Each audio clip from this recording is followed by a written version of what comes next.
down. Oh, don't let him flag you down. If you let him flag you down, he'll turn your soul around. Don't let him ride.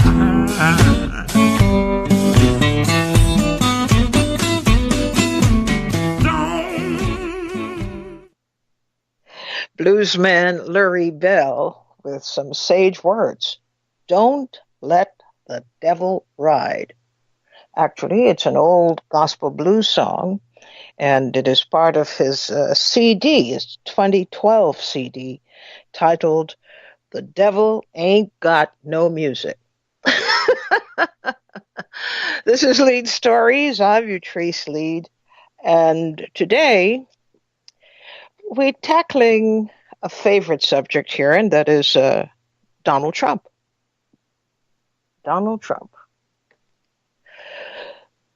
The man is a mystery, as Churchill said once, a mystery wrapped in an enigma, wrapped in a puzzle. And then, actually, when you think about it, he isn't all that deep. But it is the case that he occupies a very important slot. He's the President of the United States. And many people throughout the world, by virtue of his office, give him a great deal of deference. Lately, Trump has been touting his nationalist cards. Recently, as you know, he was in Europe, in Paris, commemorating, along with many European leaders, the 100th anniversary of the end of World War I, when the world looked to a new life emerging from the carnage of World War I, hoping together to live a new life, a life more promising, a life more plentiful, a life more democratic with a small d. And there are arguments about whether, in fact, that was true, whether they had a right to expect such a thing, having played themselves a major role in creating strife. And then we had 100 years of it. And to a large extent, we are still seeing evidence of the turmoil that gripped Europe 100 years ago. I thought it would be a good idea to get a point of view from a journalist, a French journalist, French-born, Gilbert Mercier, and he is going to help us understand the attitude from a European perspective. Not that he is a champion and spokesperson for Europe, but he will give us an idea of how the European community actually sees Trump. And are we headed toward a major collision with Europe, we the United States? Are we to expect a major collision growing out of it? Does Donald Trump not get it? That his policies and his conduct are just absolutely abominable? And do his advisors not see how important it is to rein him in? Gilbert, glad that you could join us today. With you, Utrice. It's always a pleasure. And I mean, my perspective is the one of somebody that was raised in France, but has been based in the U.S. for a very long time. So it's sort of a more, in a way, and also with my background, kind of a more global perspective.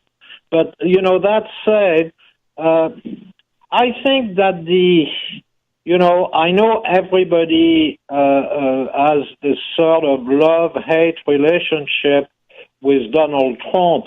The way I see him, I consider that he's more like, sort of like an eczema, sort of a skin rash that kind of never goes away, especially if you scratch it.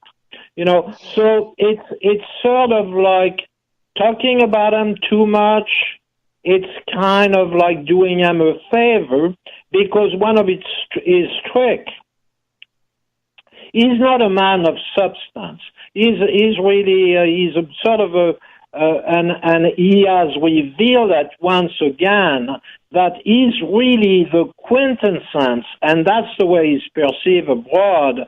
He's the quintessence of the ugly American that doesn't really know much of anything, and the kind of guest who always make a point to insult his host even before the party, like he did with Macron. I mean, the rudeness of the guy is just, it's truly mind-boggling. But it's all about, and my colleague on News Junkie Post, Daddy Sherry, we have that conversation all the time. It's always about with them, and because of his personality, his narcissistic personality, it being the center, he always wants to be the center of the news cycle, and it doesn't matter what he's talking about. And as a matter of fact, this strategy is no use by Trump wants to be everywhere, like the Jair Bolsonaro, recently elected in Brazil, who is kind of a Trump wants to be, and also a fascist, because those people, I recently wrote an analysis in News Junkie Post, those people who claim to be populist and nationalist, well, we need to call, those things by their real name. And the name is fascist. Trump is a fascist. Bolsonaro is a fascist. Salvini in Italy is a fascist. They are fascists, those people. And that's what they are. Nationalism, what is nationalism? Besides fascism, I mean, in that piece, I kind of go through this "Make America Great" slogan again, but this is just like the Deutschland über alles of Nazi Germany, which is Germany above all else. That's what it is. And look what we, as a European, who had many family members, great-grandfathers killed in World War One, which, by the way, the U.S. has a lot of nerve to act like this great, heroic stance of World War One. Let's remind people that they got involved in the war in 1917. It seems actually like a U.S.-American trait to get involved in war with their allies, their European allies, very late in the game, just like World War II, where the U.S. got involved in 1941. I mean, it's just, it needs to be, there need to be a little bit of a refreshing here in the,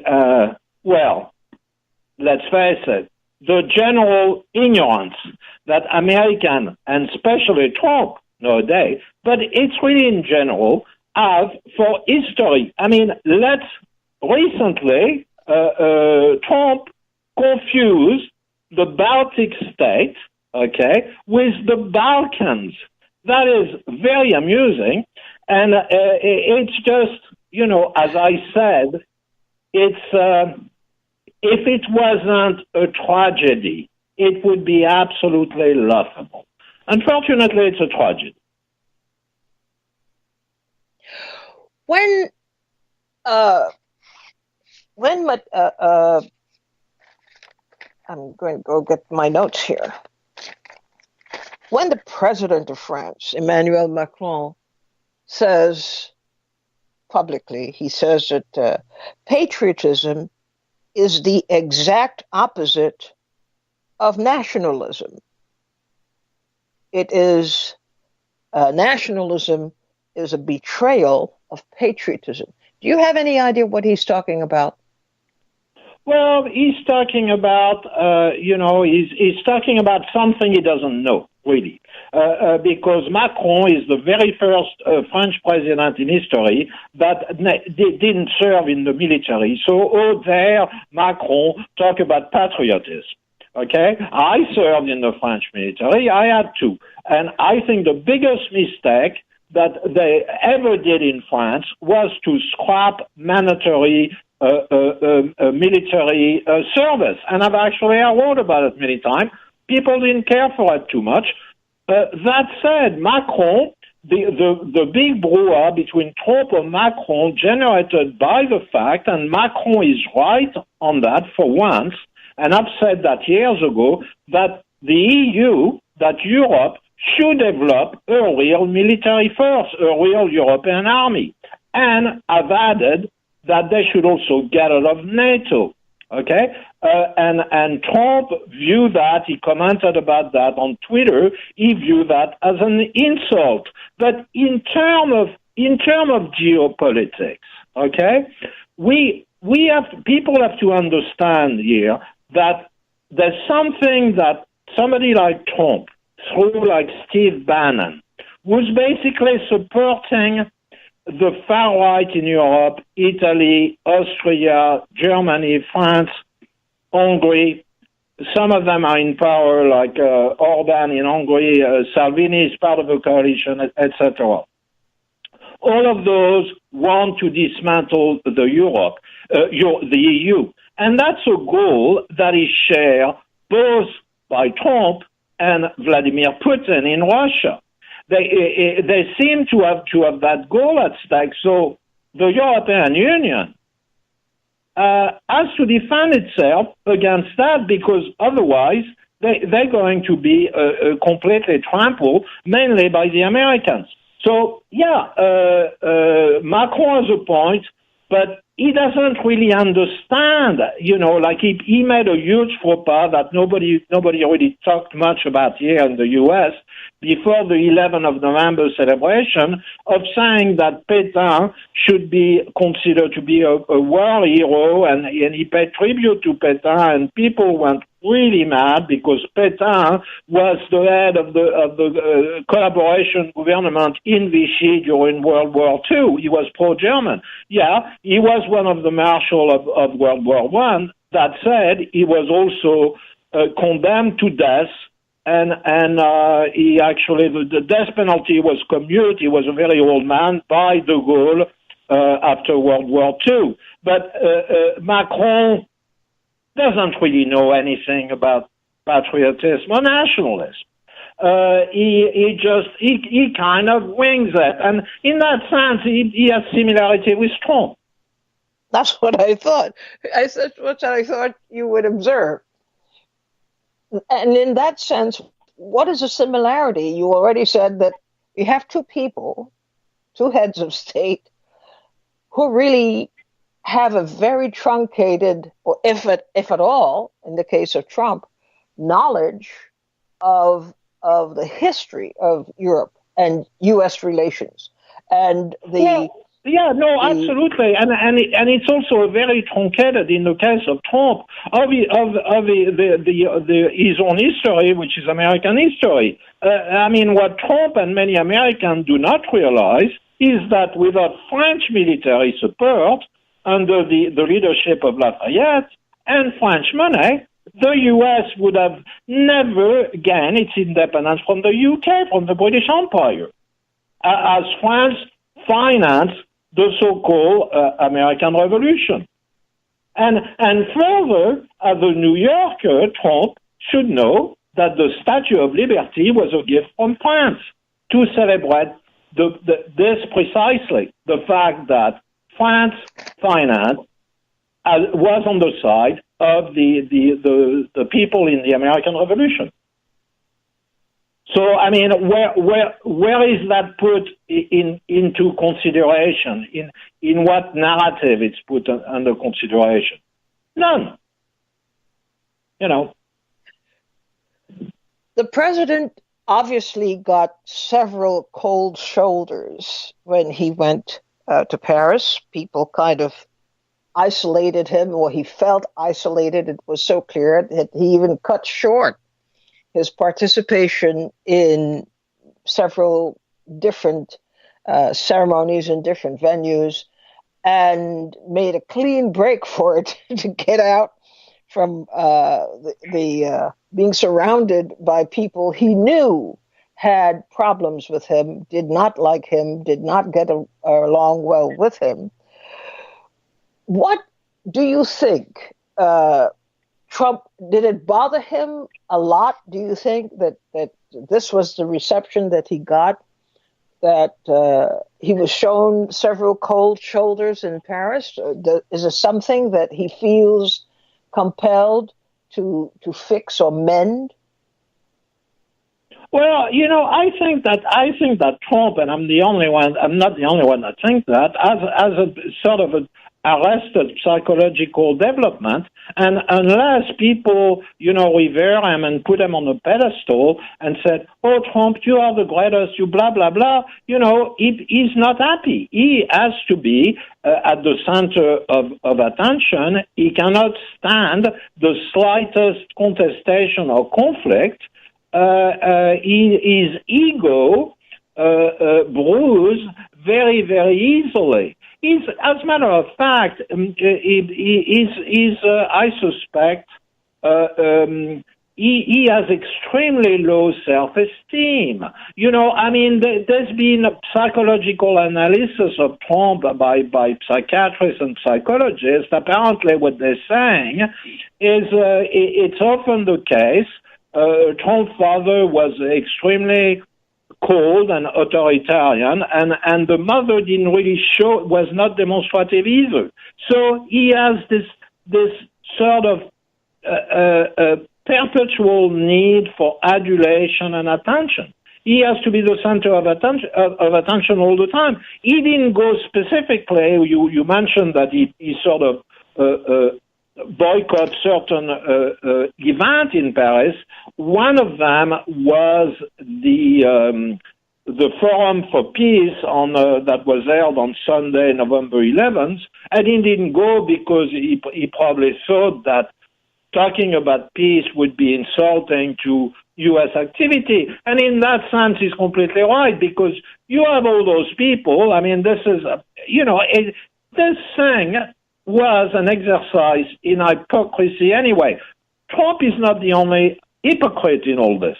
You know, you have this little Macron guy, and he celebrates peace, and he wants to have those forums for peace held in France every year. But on the other hand, the French military industry is very, very strong. It employs 200,000 people, and they are the third seller of weapons to Saudi Arabia, after the U.S., of course, way ahead of anyone else, the UK, the third is France, and Saudi Arabia is currently committing war crime in Yemen. You know, it's a genocide. 1 million of people are dying and starving. Complement with weapons made in France. France is also sell weapons to the great democratic country of Egypt and also India. So they're all into that game. You know, we live, and I've said it countless times, we live in a global war economy. And that also include the Russian and the Chinese. There's no angels in this. All of those political structures are controlled to some extent and financed by a gigantic global industrial military complex. I mean, you can see the war theater in Syria, and Daddy Sherry wrote about this brilliantly in an article called Other People's Country, the war in Syria, in her mind, is sort of like, was and is a way to show weapons, to sell weapons, okay? And it is. And the Russians are part of it. The Chinese are part of it. The Chinese are selling tons of weapons to Pakistan.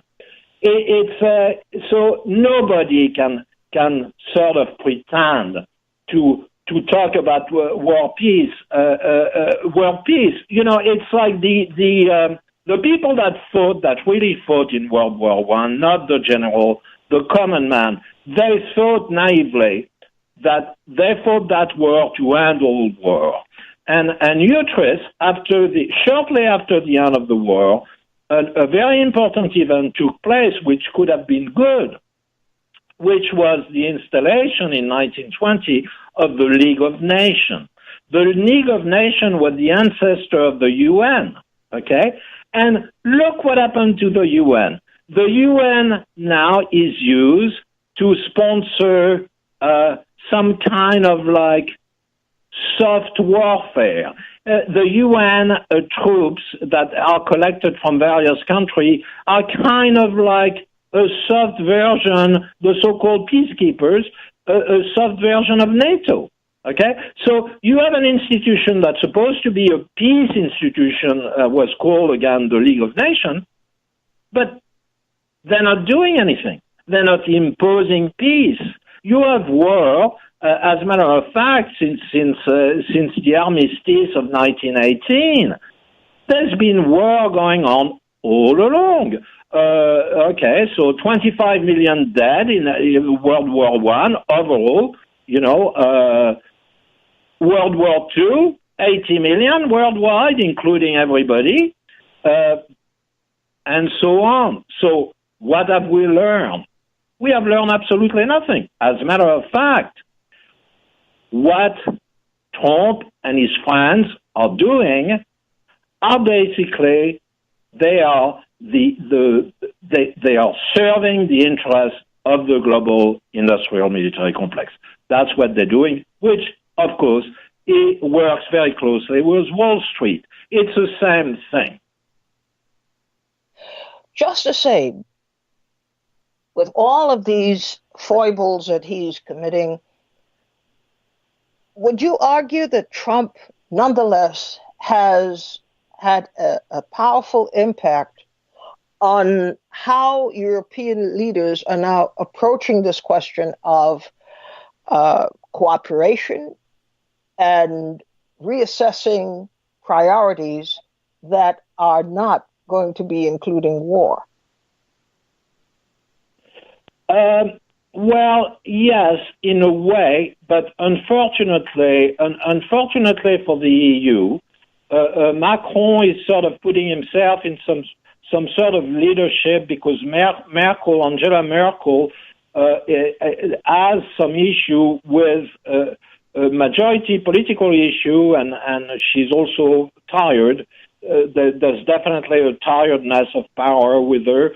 And the rise of the far right in Germany. But I think what in terms of geopolitics, what the EU was always meant to be, and it was an idea that De Gaulle and Adenauer come up with in the 50s, in the mid 50s, was to be a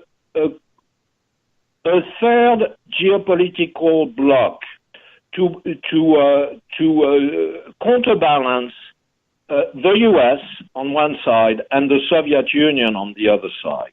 And that was never realized because, well, the willpower wasn't there, and the U.S. never wanted that to happen, So that's why, the NATO thing kept going full swing. NATO, France, in the case of France was part of NATO up until De Gaulle decided to kick out the U.S. military, which was probably one of the best things he ever did. But again, Sarkozy went back and rejoined NATO. So maybe that concept of European army will take birth and will come to something. But I think, Trace, I am I am completely opposed to warfare in general, overall. But I do think, however, that to have a military of conscript, to have a mandatory military service, is probably the best thing in a country can do for its own people, because it gives a sense to ordinary people how dangerous the military can be and is. My experience in the French military was brief. It was 1 year. But nonetheless, I was able to see what was going on. And people do not have that perspective anymore. They do not understand how dangerous the institution can be. Do you think there's a rise in of the far right in Europe, generally across Europe? You're seeing evidence of a galvanizing of effort, a sharing of political ideas that basically will create major divisions in societies. We have the ambassador of the far right, the ideological ambassador from the United States, Steve Bannon, touring all these European countries and not being well received. But the fact is that he is at work doing this kind of work. Do you think the Trump administration, do you think Trump is attempting here to galvanize the white world? Of course. It's Bannon is still working for Trump, and I mean, he's presented as an intellectual. Give me a break. I mean, he's not an intellectual at all, but he has a shop now in Brussels, of all places. He has a little shop in Brussels, financed by by Rebecca Mercer and Bob Mercer from the Mercer hedge fund, who more or less financed Breitbart and elected Trump, and are behind, on the board of lovely organization, Christian, fascist organization, like the Heritage Foundation, okay, in the U.S., a very, very powerful think tank behind Trump, 100%. And of course, it's that agenda. It's the agenda of racism, and of destruction of Europe. That's what interests Steve Bannon mainly. And I suspect not only Steve Bannon, but a bunch of people in the U.S. What they want, they don't want Europe with a political will, an army, able to resist anything. They just want docile people and an open market. That's what they want, okay? That's what they want. What Europe should do, whatever remains, I mean, my standpoint has always been radical and kind of always been the same. You still have 50,000 U.S. troops in Germany for no reason whatsoever. They should be kicked out by the Germans.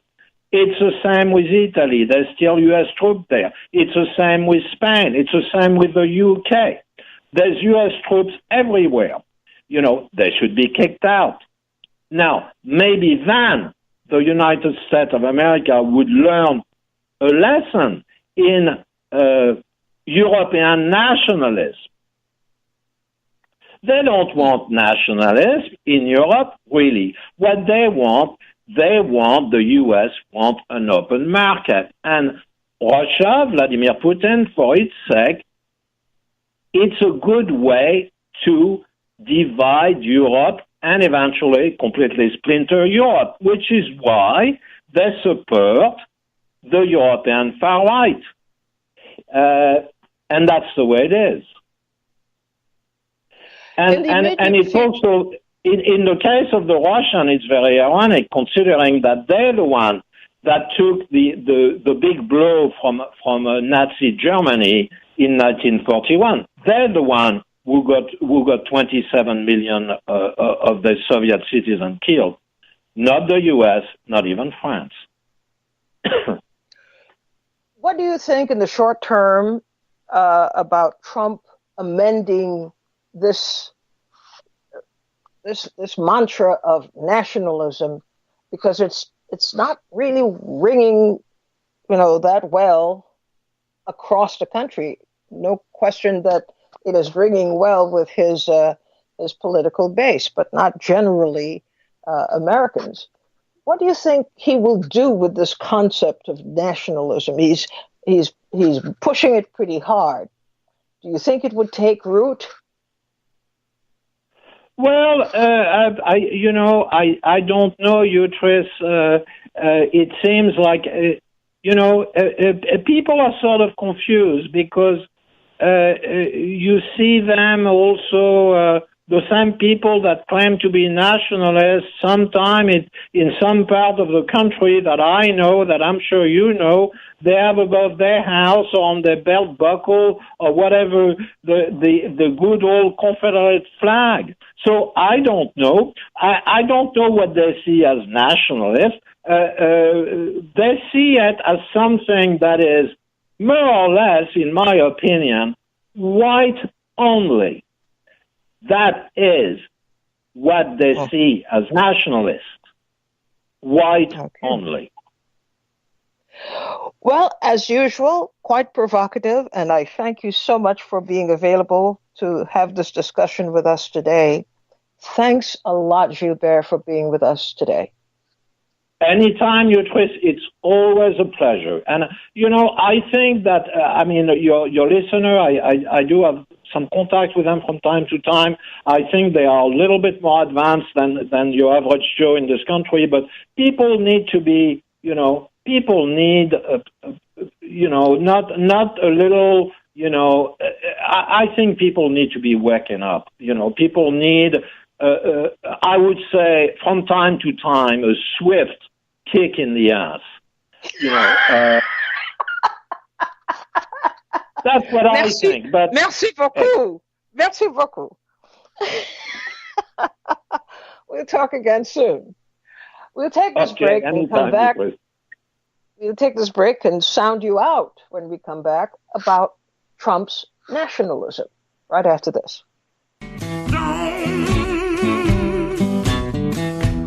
let them be your boss.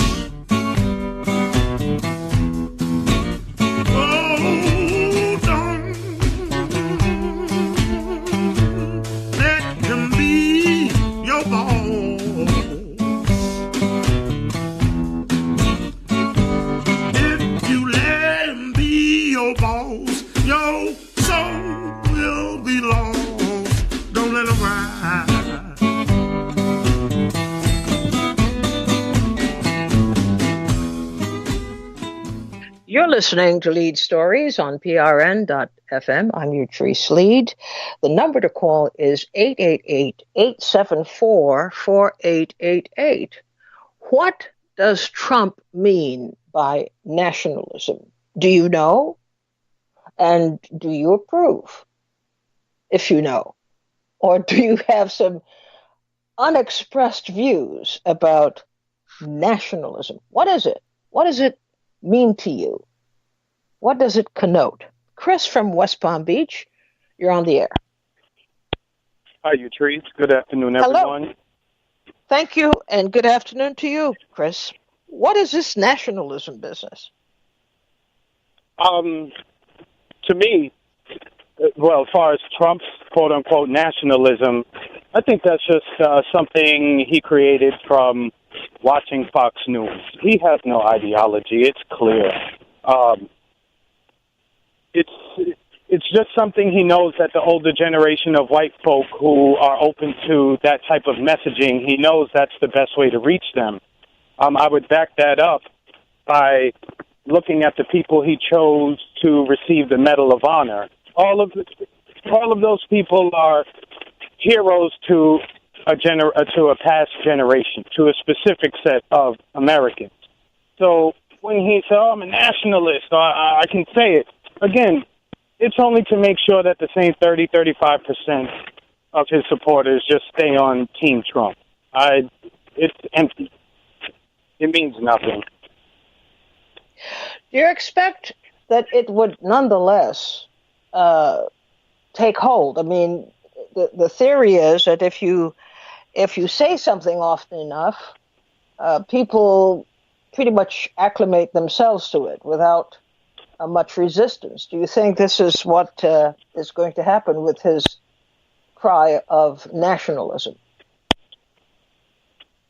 There'll be some people who will pick it up, who may try to run with it. But to me, I see those people as a dying breed. We are as much problems as we have in this country and throughout the world, in America specifically. Those people, they don't have much time left. They really don't, as far as I see it. We're in a major shift right now, and to me, it's just the last throes of a dying population. Thank you, Chris, for calling in and getting us started. Thanks for contributing. 888-874-4888. Donald Trump is hell-bent on marketing, because this is a marketing idea more than anything else. The idea of nationalism, even though from what we have just discussed and what we know, he doesn't quite understand it. He didn't clearly understand how he would be alienating the European community by using that term. They've been fighting against nationalism. And his visit on the occasion of the observance of the 100th anniversary of the end of World War I, and they have not forgotten about Donald Trump's recent adoption of this nationalistic fervor, because they know what that means. In Europe, it's not a good word. Would it be the same here in the United States? What do you think? 888-874-4888. You have to put things together. We just finished talking with my friend Gilbert Mercier, who was born and raised in France, who now lives in the United States, who, as the editor-in-chief of newsjunkiepost, has lived all over the world. You get a panoramic view from how people wish to live and the efforts they have made, sometimes unsuccessful, but almost always brutal if they're resisting, to beat back people who are pushing ideologies and theories that don't benefit people as a whole, but that create dissent, creates destruction, creates war. Khalil from South Carolina, what does Donald Trump mean by nationalism? Do you think he knows, or do you think he cares? I think I agree that he is not that sophisticated, but I agree that he knows what that means. Definitely. I look back to the campaign trail when a reporter asked him, how does he feel about the support that he's getting from white nationalists, Nazis, and other subversive groups? David Duke in particular, he said, I never heard of white supremacy or any of that. Who is David Duke? I never heard of him. Yeah, well, there's a lot of people he never heard of, but he's hired quite a few. He's never heard of them. Doesn't know them. So yes, he absolutely knows what that means, and it really it's like addition in a way. He's a white man in America, and he says he's a nationalist. So 1 and 1 equals 2. But yes, he knows what he means. He's appealing to the Nazis and the white nationalists, which the fascist Nazi white nationalist faction in this country, because he knows that's his base. And I was actually shocked. I happened to be watching live when he said that on the news. He said, well, on stage. I was really shocked. I never thought. See, and I think we have to look at what he said in a greater context of this jigsaw puzzle that is this fascist coup that we're seeing, because, you know, taken separately, these different activities, his words, his actions of he and his administration, when you put the whole puzzle together, this is the absolute fascist playbook. And yes, so this is white nationalism. That's why it's always hate the brown people. And we have to keep our country the way it is. And America first. I mean, that's just straight from, I'm trying not to get excited because I agree with your guest. It's just simple history. You know, the Nazis, Germany first. And let's remember, the very first thing, one of the very first things that Hitler said when he was gaining power as chancellor, I believe he was coming on as chancellor, Lügenpresse, you know, the lying press. Don't believe the media. The press lies to you. And let's look at what Trump has done. Now, he's inserted people in his personal life as well as into the White House who are from Fox News, okay? Bill Shine, that would be his Goebbels. That would be Trump's Goebbels. That he came straight from Fox News, and now he's inserted in the White House. We had Jeff Sessions, the Klan sympathizer. He was in the White House until he wasn't. Steve Bannon. I mean, he's out there, like like your guest said, he's out all over the world pushing a far right-wing, quote-unquote, nationalism in a lot of Eastern European countries and places where it's always been, and it's trying to excite. And I think what we have seen, and this goes to our courts also, you see, this is the last stand. And now, I'm not saying that I agree or disagree. I'm just making an observation. Yes. This is the last stand of the Caucasian in the Western Hemisphere because of the demographic change.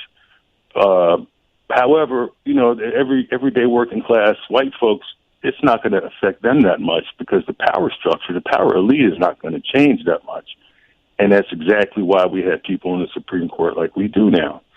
From the Federalist Society to maintain that order, because it's coming, but they're just trying to delay the inevitable. So, well, thank you very much, Khalil. Very thoughtful contribution. Thank you. Bruce from New York. What does Trump mean when he says he's a nationalist? Hello. Well, I think he means a few things, but I think primarily he is claiming his heritage. You know, he is saying that my father is my father. And we know his father was arrested in New York City at a rally to support Adolf Hitler. I think is a claim to his heritage. What heritage? His grandfather was a deserter. Precisely. You know,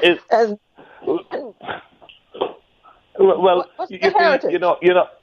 The heritage of white supremacist thinking.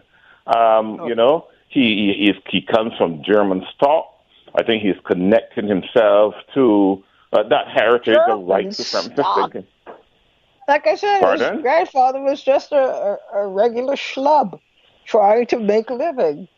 Deserted. In fact, he was being pursued for desertion in New York. Yeah, but his father was a supporter of Adolf Hitler. You know, I think it's dangerous to assume that Trump is an idiot or he doesn't know, because people thought Hitler was an idiot too. You know, there was a long time they felt that Hitler was an idiot, right? But there's a certain logic to what Trump is doing, you know, and I think it's dangerous for us to underestimate him.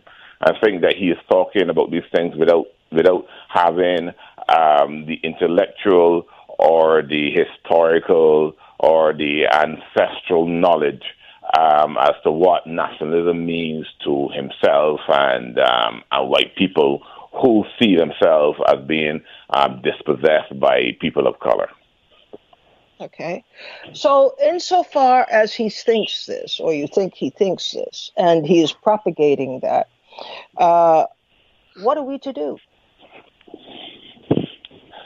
Well, I have already made my judgment on this matter. I mean, it leads back to the same thing. I don't think there's much we can do.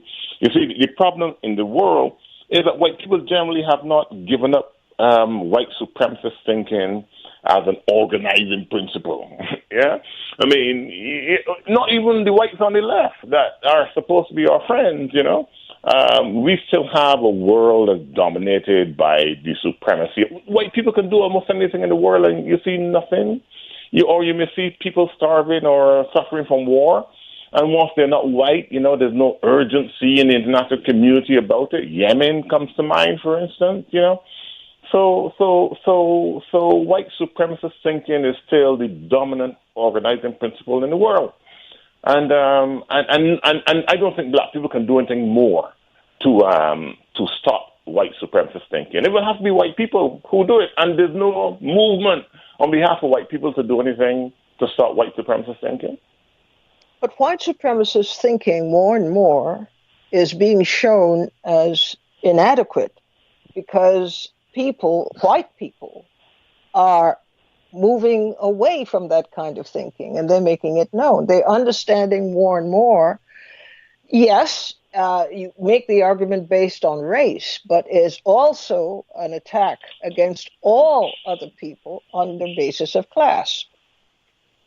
But yes, that's true, but there's some more complications too. For instance, you will think that the nation of Israel, or the state of Israel, right, would be against white supremacist thinking in Europe, but they are finding, or even the Russians, as your guest said earlier, would be against white supremacist thinking, but the Russians, and I have a lot of time for Vladimir Putin, are supporting these same far right because they think they can achieve some type of political calculation, dividing Europe, getting rid of NATO and that type of thing, right? So, it's more, there's some more complexities, but generally speaking, I don't think that white people either in this country or in Russia, right, or anywhere else, have done enough to take white supremacist thinking from the body politic. And as a result, you still have a critical mass of white people who can be so galvanized as to produce a Donald Trump. Well, that's a powerful observation. Thank you, Bruce. You're welcome. And we hear next from Mike from New Jersey. Oh, hi, Utrice. It's always a pleasure to talk with you. Thank you. Hi. Talking with you, too. I think that Trump knows exactly what he's doing. I think he knows what nationalism means, and he's implementing it on numerous policies, and it's so clear that he knows what it is. He's instituting trade wars, he's closing borders, he's erecting walls, every kind of division between racial, ethnic, linguistic groups. This is fascism.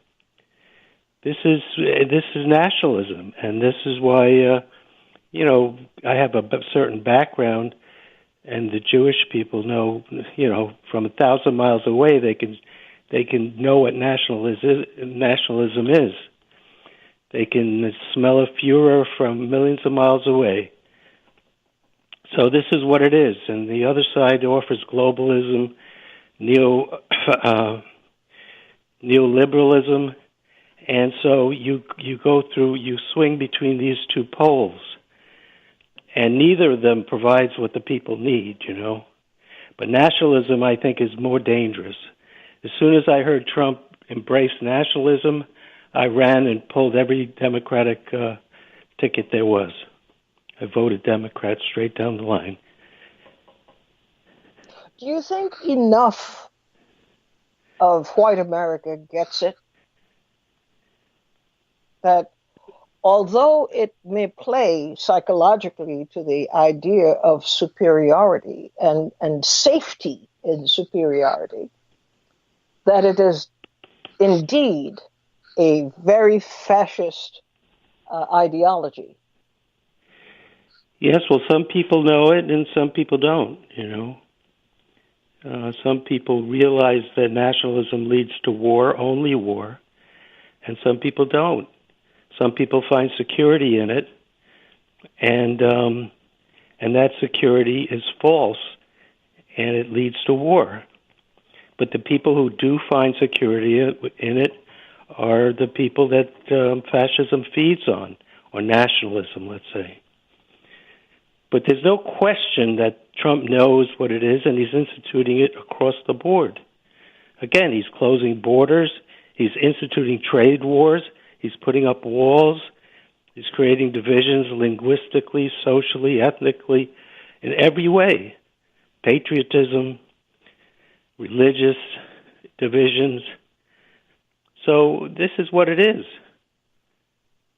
Well, it's a powerful propaganda tool because what it does is that it also operates on the basis of fear of others. And this has proven time and again to be a very powerful influencer. What would it take for people to resist? Well, they have to raise their consciousness. They have to be self-aware to resist that. Because without self-awareness, they play into the fears, because this is a culture, a society that seeks pleasure, and pleasure and fear are two sides of the same coin. We're taught in school to seek fulfillment, pleasure, success, and to get these things through possessions and identity. And so, people are suckers for that because they're brought up on it. They're suckled on it. It's a very dangerous time, you think? Yes, I think it is. And I think, immediately everything has to be brought to bear to bring it to the attention of the people what's going on, to make it clear that this is nationalism, it's fascism, it's leading to war. It's leading to isolationism. They're putting up the walls. They're closing the borders. They're instituting trade wars. And these things, we know, if you study history, they absolutely lead to war. They led to war in World War I, World War II, the Axis powers, the Japanese. It leads to war. And that's where we're heading. Well, thank you for your sobering opinion, Mike. I really am glad that you called.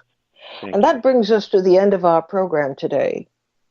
It was important, I think, to enlarge the discussion to include the European angle of it, so we get to appreciate how interrelated things are. And we also get to appreciate that in some parts of the world, Trump is not as successful as he thinks he is so far at gaining more and more, not just physical turf, but ideological turf as well. Thanks so much. Keep it right here at PRN, and we'll see each other tomorrow on the airwaves. Bye-bye.